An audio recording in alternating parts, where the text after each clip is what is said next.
about a very exciting conversation today about living a thriving life instead of surviving and existing. I'm here with Coach Gabrielle Weekly, who is a certified Thrive Global Coach, a licensed brain health trainer, and Dr. Alen, which I'm very, very fan of his work, and certified Tiny Habits coach as well. Her focus is coaching high-performing sales teams towards sustainable success through well-being and work-life harmony. And I am so excited about this conversation. We kind of had a little bit of a technical issue, but we are here. So that's what the most important is. Hello, Gabby. How are you? I'm finding yourself. It's nice to meet you.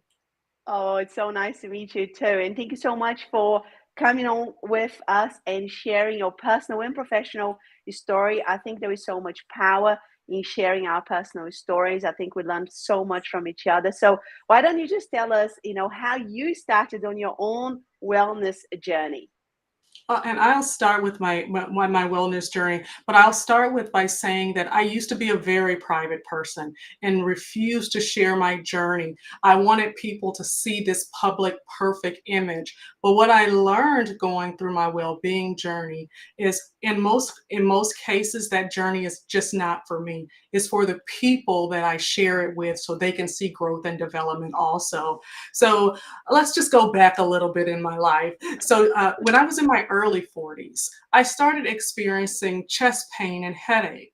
And of course, I'm from the old school that we just keep powering through. Yeah. But after about 7 or 8 months, those chest pains and the headaches really intensified. And so I went to my doctor, and in about 3 minutes, she told me I was depressed and anxious.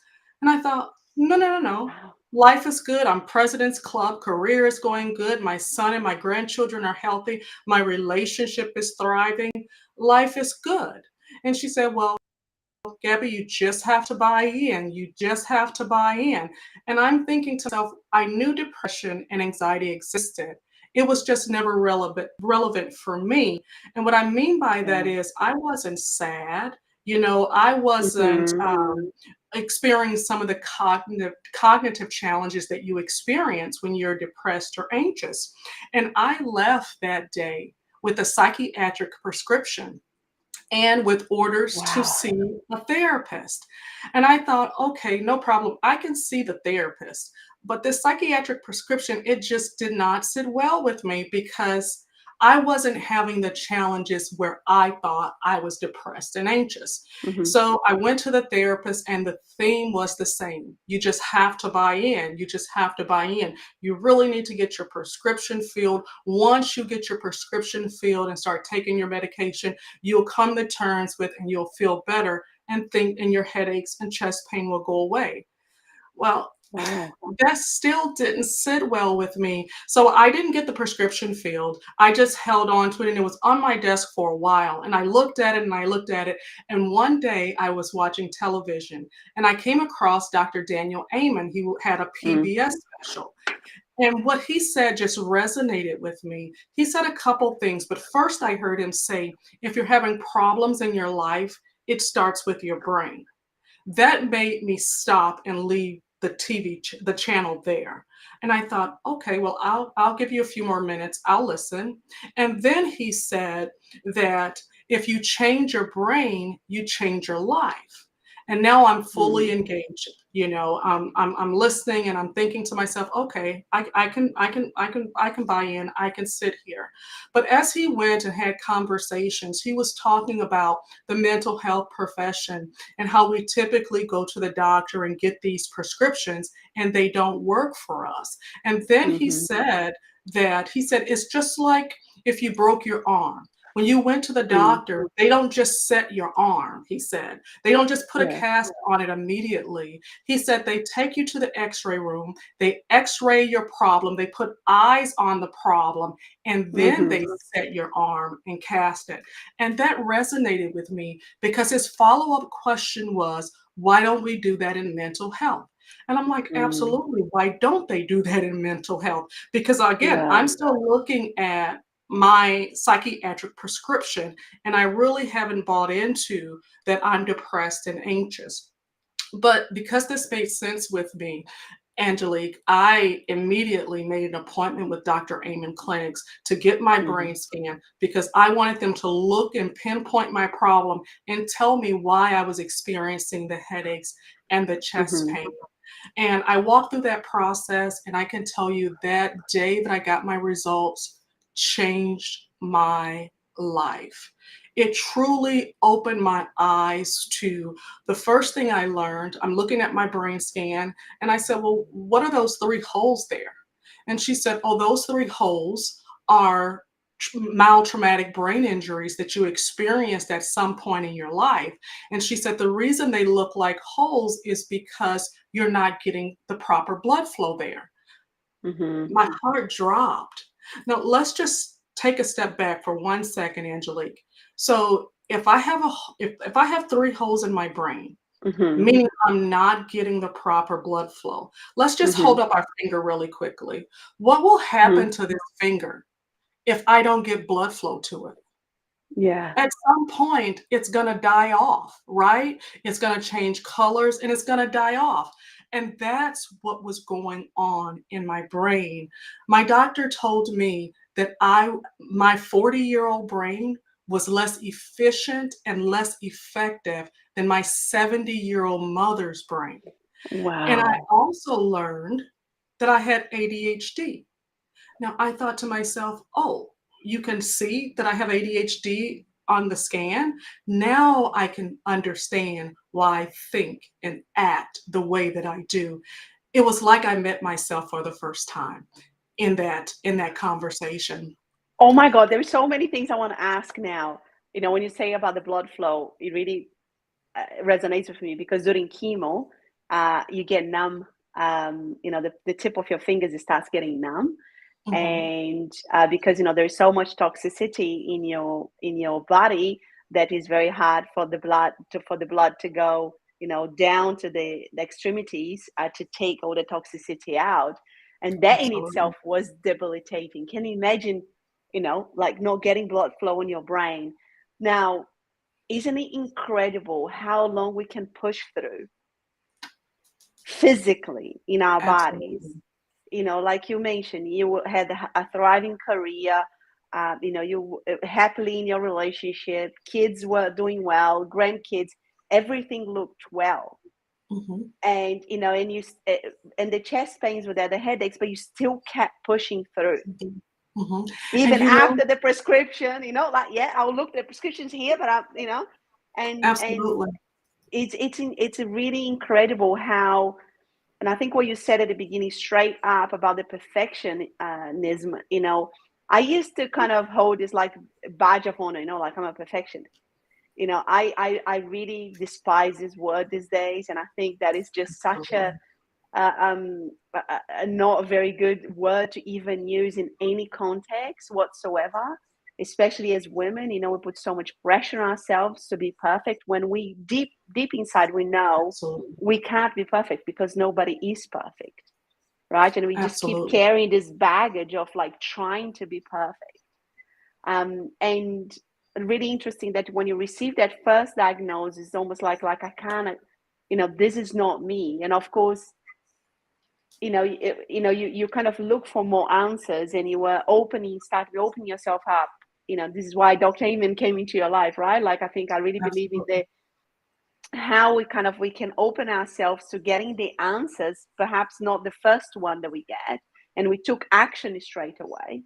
And you went Mhm. and you booked the appointment, and you went there, and so and just so people understand a little bit about the holes in the brain. I mean, I read Dr. Amen's book, and I really admire his work, and I think what he's doing is incredible.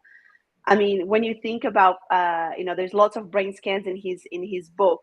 I mean, we're talking about people that have holes in the brain scans. They could be people that have been a drug addict, right? Like Mhm. an alcohol abuse, which we think that we have been abusing our bodies with some sort of external thing, Substance. but in your case was, and I think Dr. M talk a lot about it, that it's the injuries that we don't know about, right? Like, Absolutely. did they talk to you about, did you remember those injuries? Well, I try to go back in my mind to figure out because where would I have gotten holes? in my brain. Yeah. And so when I went back 20 years earlier, I was in a car accident. They told me I would never walk again. But once I got my physical body rehabbed, nothing was ever said about my brain, about concussions, or about mild Wow. traumatic brain injuries. So once I was able to walk again and trudge forward, I went back to my 12 to 14-hour work days because in my mind, Wow. everything had been healed and corrected itself. But Angelique, it really speaks to those everyday mild traumatic brain injuries that we Yes. don't realize that haven't healed properly. So if you have a child, or if you're a part of domestic violence, you slip downstairs, you've been in car accidents, you hit the soccer ball with your head, or you play football, those things can have lasting effects on us if we're not doing the proper things to ensure that we're doing them in the best manner. And before you get a lot of tweets about, oh, football and soccer, we love those sports, I am a sports fanatic. And what I say, I actually had my nephew, he was drafted to the Seahawks in 2021. And what I tell him about football is don't stop the sport that you love, but make sure that you're playing the sports to the best of your ability and as healthy as possible, whether that's getting the proper rest and recovery, the proper nutrition, and so forth.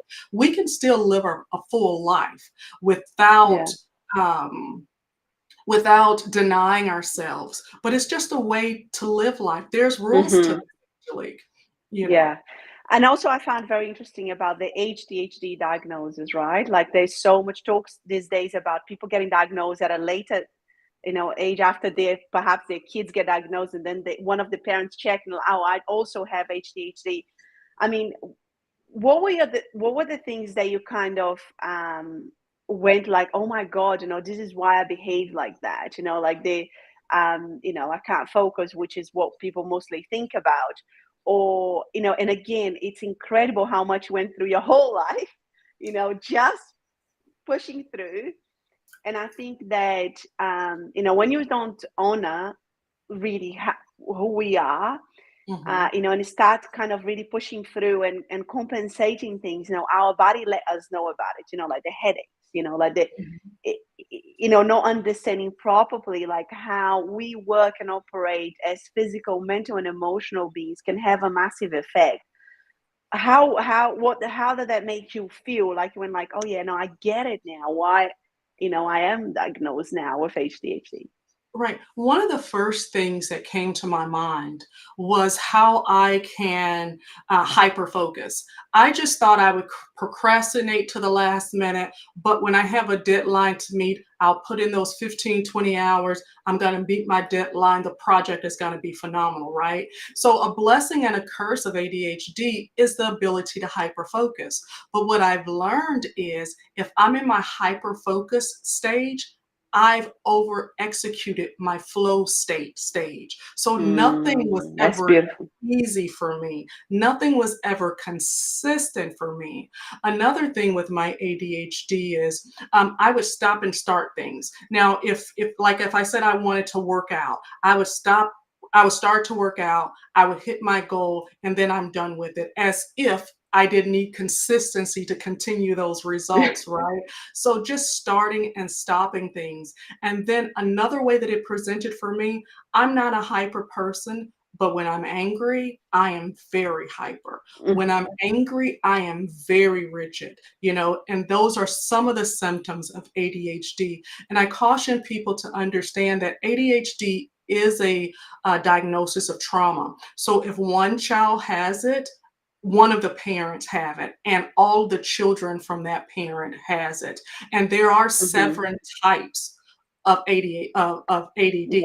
And so people really should check into, so that when they're medicated for it, and when they learn natural strategies to overcome it, they kind of know what their symptoms are and what their true diagnosis is, if that makes sense. Yeah. So at that point of the diagnosis, what was it, the protocol that you were advised to follow after they scan your brain?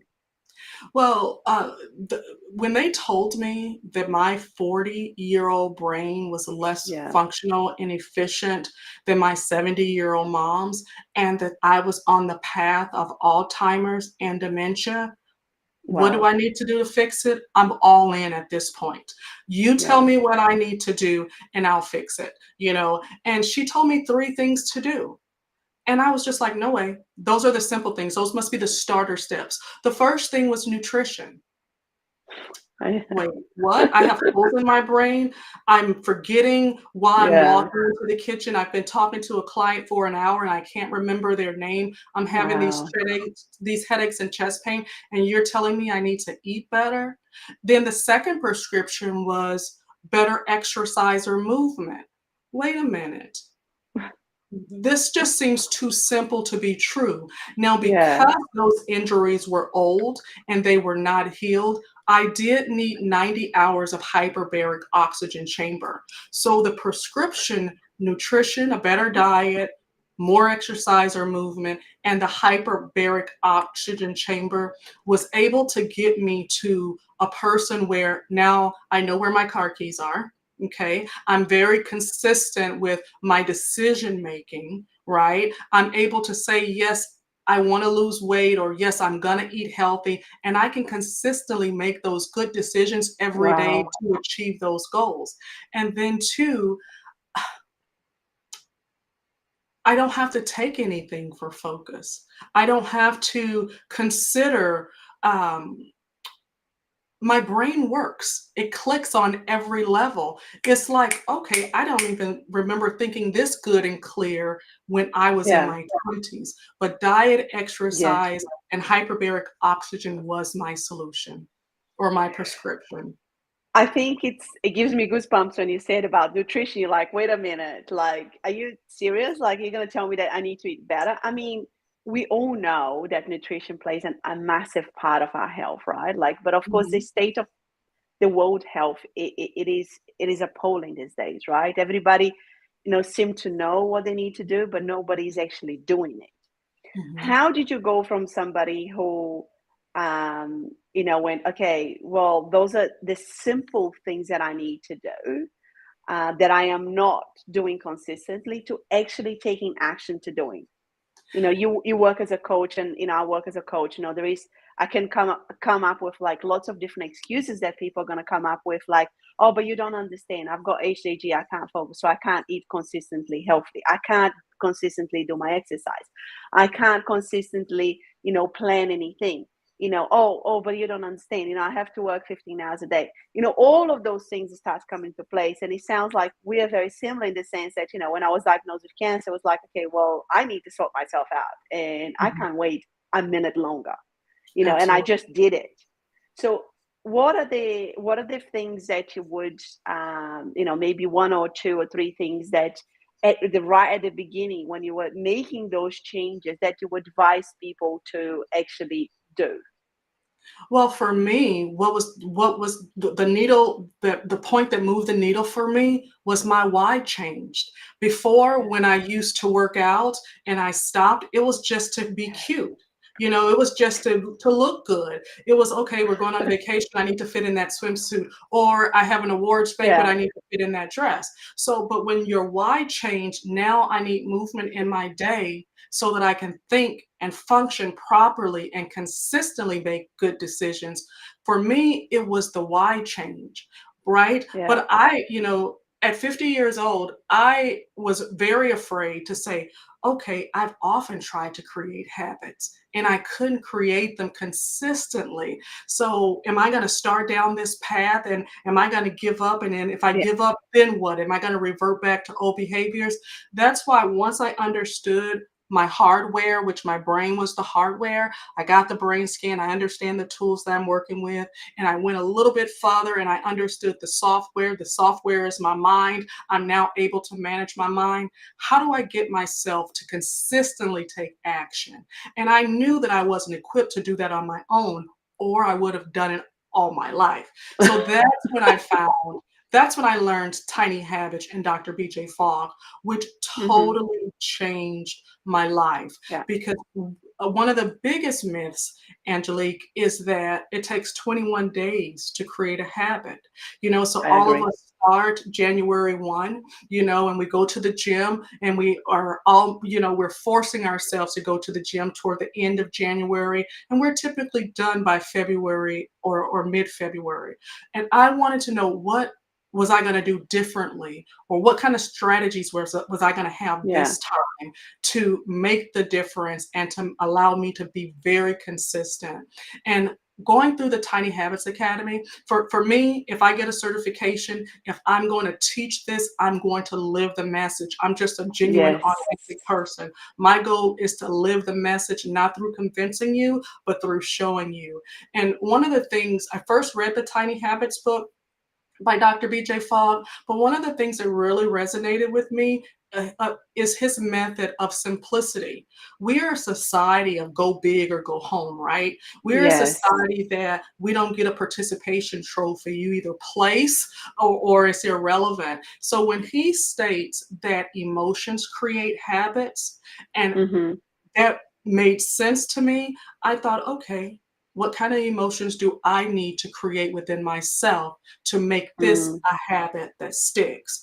And if you follow, and I know you follow Dr. BJ Fogg and Mm. several others, but if you follow his method of creating habits, it's really simplicity and starting tiny. His method is an ABC method. You have an anchor, which is an existing behavior that you already do, like drink coffee, go to the restroom, brush your teeth. Then the Mm-hmm. B is the new behavior or the new habit that you want to create. And Yeah. C is the celebration. That's the science behind how emotions create the habits. Does that make Mm-hmm. sense?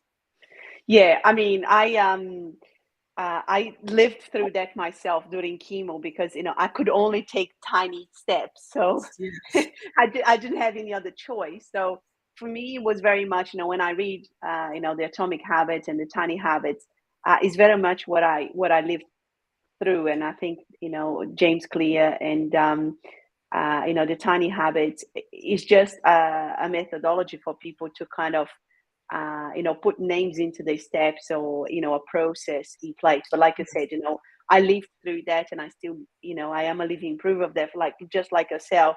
And I think that's so much power when you do that so you can teach people, right?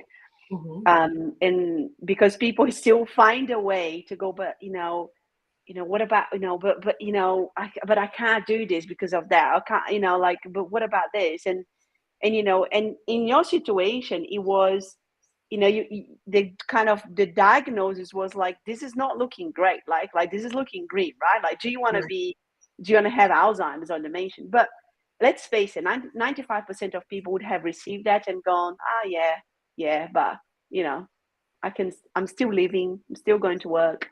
Mhm. This is the reality of the world, right? Like, it's not, Absolutely. yeah, I have a headache, yeah, I have, some discomfort in my chest, but I'm still turning up to work every day.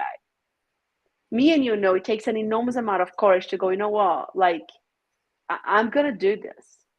Like, Absolutely. I am gonna change everything because I don't want to end up like that 70 years old person with Alzheimer's and being a burden on my children. Absolutely. Absolutely. And you know what? A part of that, Angelique, if you still have people that receive diagnoses or that have experience or trauma, and they still say they can't do something or they don't have the ability to change, they're too busy, that that to me means there's a hardware problem. Right? Mm, There's a brain problem because no one wants to experience headaches every day. No one wants to experience chest pain every day. And, insurance didn't cover my brain scan with Dr. Amen, and it was no. quite costly, right? Yes. And so for me, it was a matter of priority, right? What's important to me now and what's important to my future self? Because all I could think my future self is going to have dementia and Alzheimer's. And that's really based on our high processed diets, right? That's based on what we celebrate with our spirits. I'm from Wisconsin originally, so I get drinking honestly, right? Everything we do, we celebrate with the spirit or we celebrate with wine. Wow. But when I Yeah. learned what that was doing to my brain, it was like, Yeah. okay, I value Yeah. myself more than that. And I think it's what you talked about, the why, right? Like once and I think a lot of women, like I am 43, I can't believe you're 50. You just look incredible. Like we were just talking off camera, you're just like amazing. Um, I think that idea of like before cancer, I used to exercise when I felt like it. Yeah, I also wanted to keep my weight down, like the reasons were all wrong, like now I Mhm. exercise because I want to feel good in my body, like I want to feel energy. I want to, grow old and filled with energy and able to do whatever I want, play with my kids, surf, run, and do whatever I want. And I Absolutely. think that once you change that, exercising doesn't become such a chore. Eating healthy, a lot of people, they look at me, think, oh my God, she must be suffering. She eats all this healthy food. She's not eating pizza, macaroni, cheese every day. I mean, I don't want to eat pizza, macaroni, cheese every day. You No. know, Not I not actually knowing don't. the Yeah, not knowing the effects that it has on you. And what I've learned is, I subscribe 100% to Dr. Amen's way. And his way is you don't have to be 100%, just shoot to be 85% every day. So every day I'm 85% all in, but I also know the repercussions of what life looks I like if I know. don't. And if I wasn't my first client, if I wasn't my first coachee, Yes. then I could have those same hesitations. But I cannot imagine going through life knowing that I'm walking into Alzheimer's, knowing that I'm walking into dementia, knowing that I'm walking Yeah. into high blood pressure and sugar diabetes, and knowing what effects that's going to have on my life and not make changes. Angelique, people always say, well, oh, you're fit, you just look good. But when I went down the path of getting my brain right, I lost 73 pounds. So I tell people, Wow. if you get your brain right, your body will follow. I never thought Yeah. at my age that I wouldn't say, oh, I'm just big boned. That's an excuse that we use. Oh, Oh, it yeah. runs in the Yes. family. These are my genes. But listening to Dr. Amen, our genes is the gun. Our behavior pulls the trigger. Our habits, our actions every day is what's going to pull the trigger. Now, just imagine if we reset that. One thing I've learned along my wellness journey is that, as women, as girls, we're born with all the eggs to have babies that we'll Mm-hmm. ever have. Just imagine teaching our children a healthier plight so they don't turn on the high blood pressure gene, so they don't turn on the obesity gene, so they don't turn on the sugar diabetes gene. That affects our children's health and future generations. So when I hear people that still have challenges making changes in their life, first I tell you, get your brain assessment, not the brain scan, but get a free brain assessment and work with a coach for 6 months. If you're Yeah. still in the place of where you can't do something, then you need to figure out how to invest in a brain scan, because at that point it's a hardware Yes. problem. Yeah, I totally agree. And I think what you're talking about, the kids, that is so important. Like during cancer treatment, I didn't love myself enough to make changes for myself. That is That's the it. reality of it. But my Mhm. kids got me up every day because it was 6 and 4, and I needed to show up for them. And as Absolutely. kept showing up for myself, I started building this self love, true self love and self compassion, this understanding of, I am also important. Absolutely. I also love myself. But, my kids, when they wake up these days, I have already done my meditation and my exercise. I have drawn for them about the diabetes gene, which we have in my family, and I've Mhm. explained to them. They know that you know Absolutely. we I change all my habits, my husband's and my kids habits. In actual fact, the doctor told my husband that he couldn't lower his cholesterol, and I said, no, we can, and we did. So, Absolutely. and we and there is so many things that when I see my kids are conscious about how they feel when they eat food. Mhm. Oh, mommy, I didn't, my daughter had a lollipop the other day, and she said to me, mommy, my belly didn't feel very well when I ate that lollipop. You know, I don't stop them from, you know, going to parties and eating whatever they want, but, you know, at home, we don't have those things. Absolutely. You know, and I think you know, there is a lot, as a parent, I think it's our responsibility to change the next generation to a healthier generation, because things are not going well at the moment. You know, No. and I also would like to say that my mom, my dad, and my brother, they are all, and they have always been obese. And when people say to me, you know, oh, it's easy, you know, have always kept your weight down, you know, and you've always, you know, been thin, that is not true. I Right. have grown up in a family that they've never exercised, never. You know, they've never demonstrated any sort of healthy habits in my house. Mhm. You know, but I don't want to raise my kids like that. You know, and that's why I show up for myself every day. So parents need to step up and take responsibility. If they can't do it for themselves right now, if they start by doing for their children, Mhm. eventually they'll be able to do it for themselves. But like you said, it's a process, right? 6 months, if you work with a coach and you do the basics right, which 95% of people are not doing it. Yeah, right. If you They do those can't sim swear. Yeah, like maybe physically there is something, but to jump it absolutely. straight on to like you said, oh, I'm you know, big boned, and you know, it's my genes are only 5% Mhm. of disease. 5%. My cancer wasn't genetic. Right.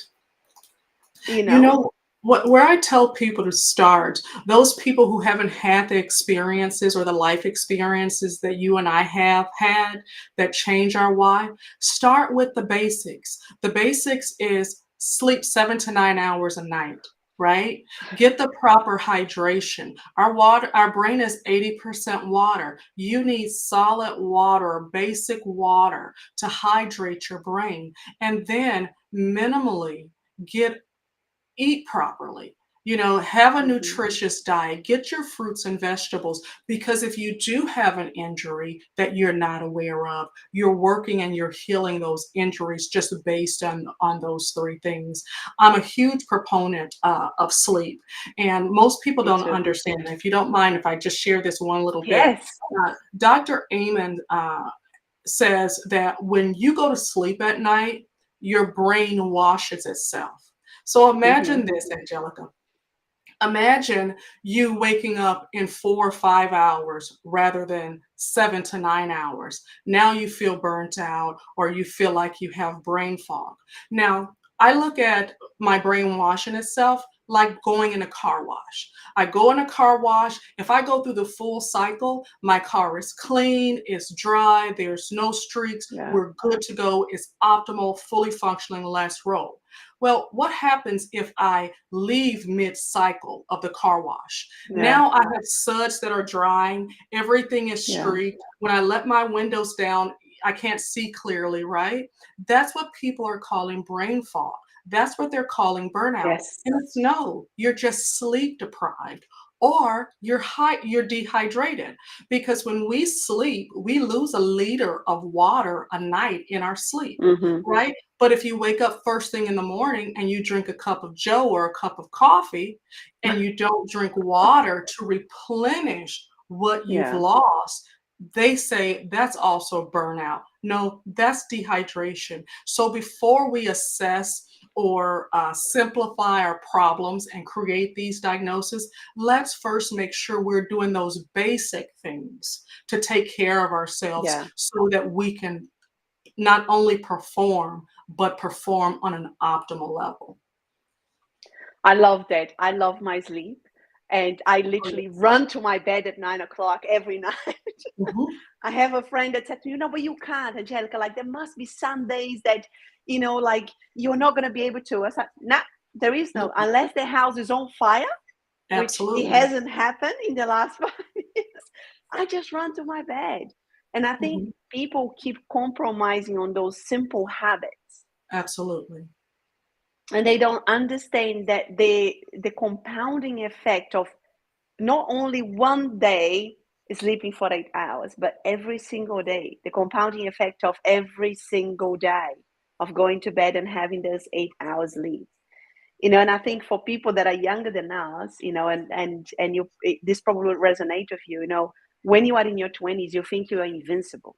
When you are Mhm. in your 30s, you think you're invincible, and you keep working yourself to the ground, Absolutely. right? Which I did, and I almost, Mhm. literally did that. And you think like the body can take this, but the body keeps the score, right? Like keeps like, 2 - 2 hours of sleep, -3 hours of sleep, Absolutely. -4 hours, and it keeps the score. And like you mentioned before, this brain fog, the burnout, which is affecting people younger and much younger than us these days. Absolutely. And I think that people really need to start thinking about what it is the priority for them, Mhm. instead of waiting for their crisis, right? Instead of waiting for something to happen to them like it happened to ourselves. um, and I think that, for me, this is my why to starting my business, my why to having those conversations. Mhm. And thank you so much for sharing your story, because there will be so many women and men as well in the same situation. Is I get a headache every day, I have chest pains, they perhaps are already on medication, the anxiety medication, it's not helping, Absolutely. because they haven't changed the core fundamental of what they do. Right. Or it's the wrong diagnosis. I can't imagine what path I would have went down had I just taken the medication that was prescribed for me. And then a lot of times people with mental health challenges, they don't want to take medication because they know that they'll experience that guinea pig mode. Now there are certain people that need to take medication, but Yes. that's after, we've exhausted Hmm. every other possibility. And I'm just a huge proponent, and I'm not wealthy by far, okay? But I will invest in myself. I don't care Yes. how much it is to pinpoint my problem, to pinpoint a solution, if that makes Yeah, sense. I agree. I totally agree with that. And I think that there is so many people that have gone down the medication path as well, and they have created more issues and side effects. And like I said, it takes a while to see if the medication is going to work for each person. But Mhm. as you mentioned, there is people that needs to take medication. But what I love about Dr. Amen is Mhm. that he doesn't just prescribe medication to everybody. It's an overall Absolutely. picture, a holistic picture, that maybe they do need medication, but alongside that, you need to change your diet, you need your sleep, you need your exercise, potentially need the supplements and all the rest of it, which I think is really missing in the conventional kind of medicine, way. Just dishing out medication if people are not going to do anything alongside it is also not a solution, a long-term solution. Right. And you know what? I don't get paid, and I'm not a spokesperson for a Dr. Amen clinics and the brain scan, but it is what saved my life. So if Mm, someone is looking for a life jacket, that is a solution. But if you choose not to afford a brain scan, the free brain assessment gives you the same quality information. And if it determines on that brain assessment that you may need medication, it gives you the best medication that has the minimal effects on your yes. overall health. If I have a mental health problem, give me targeted medication, right? Don't give me medication that could potentially affect my overall health. And Overall. I love that Dr. Amen is very intentional about the medication that he prescribes. Yeah, I love that. I love. So now, Gabby, tell us how you help people. What a little bit more about the work that you're doing, which I think is very, very important as well. So we can have an idea of how people can reach out to you as well. I help people create thriving careers and harmonious personal lives by educating them as employees and by going into organizations and teaching them the same basic information. I have workshops, I have webinars, and I really love my group and team coaching because it allows us to get more Hmm. information in and make a more of an impact on a budget. One of the tools that I recommend, and this is also a Dr. Amen's tools, because throughout my professional career, all of my leadership development and my executive development, I never realized how to properly align my personal life and my career so they can both Yes. thrive. We've been taught that we had to make a choice. We couldn't be successful in both. But if we know how to properly align the two, and Dr. Raymond has two tools, they coincide with one another. One is the 4 circles. You need to make goals or set goals and create habits in 4 different areas of your life. Your biological, which is your physical, your health, your psychological, which is your mental health, your spiritual, and then also your social health, which is your relationships, your career, and so forth. Once you become crystal clear on what you want in those 4 areas, we then take the one-page miracle and we itemize how to create micro steps or tiny habits every day to create the life that you want. So for those young people in their 20s that think that they have to pick and choose between personal lives and careers, you don't. We've just bought into the narrative that we can't have our cake and eat it too, and we can, and there's a strategic way to do that. So the blueprint is truly the 4 circles and the one-page miracle. I really love that you mentioned that. You know, there's so many much skepticism around that, right? Like, especially as a woman, but I have to choose. Like, can I, I have to be a mother, or like how do I go about, investing on my personal life and, building a career that is fulfilling, that I'm happy with. And, I have to put in 15, 16 hours a day, every day. I mean, what do you say to the people that are sitting there thinking like, but you don't understand, my job is too busy? I mean, I have been there, like and I think that when I look back, I was putting my work before everything. And I think you don't want to admit that as a woman, that you're putting your work in front of your kids. But once I went back from maternity leave after a year with each kid, it was hard for me to balance. And I was putting my work in front of my kids because I was giving my worst self to my family. Yes, absolutely. And what I say to those people who say they're busy, they don't have the time, they can't accomplish this because they're overwhelmed, those are typically my clients that don't know how to set boundaries. They are people pleasers, so they feel guilty when they say no. So where a coach comes in at is we truly guide you to what your priorities are and helping you streamline habits that meet your priority. Now, one thing that I like to do is work with sales teams and engineering teams, because those are people that their commission structure or bonus structure, and you typically put in those 10 to 12 hours a day. What I say is, a part of your blueprint, there should be an explanation to your family or a conversation with your family for the next 2 years. This is what life is going to look like. These are the goals that I'm going to need to achieve at work to propel me forward. And this is where we're going to have more quality time rather than quantity time, still prioritizing food or nutrition and still prioritizing sleep. I'm not telling you to give up your job. What I'm telling you to is, in the moment, today, figure out if your job is meeting your needs, or and realign and readjust to meet those needs. And what it looks like is just creating a plan. Every business or company you work for, they have a business plan. They have a people plan. They have missions and visions. Why don't we have that if we're the CEOs of our family? Why are we having those conversations so we can align support with our spouse and our children, rather than being on autopilot and making them feel lesser important, having them sort of raise themselves or, always eat cookout. If we have those conversations and truly align our careers and align our personal lives, we can achieve success in both worlds.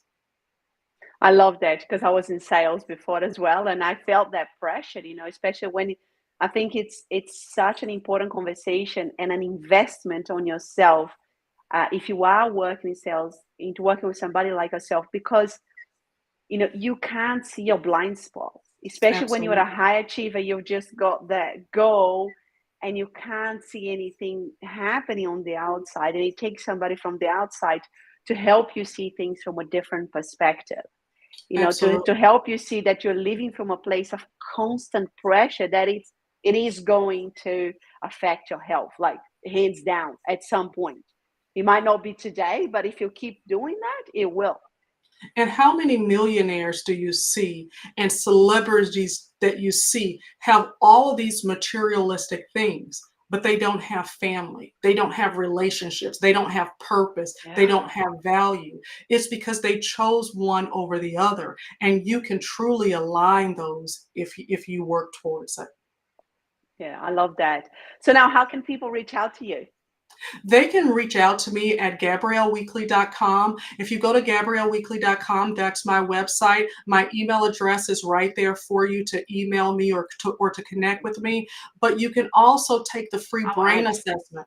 Yeah, you can also take the free brain assessment on my website. And those results doesn't come to me, they come right to you. And I just caution people, learn about your brain. Your brain is involved in Mhm. everything you do. Is your intelligence, your decision making, is the organ of happiness.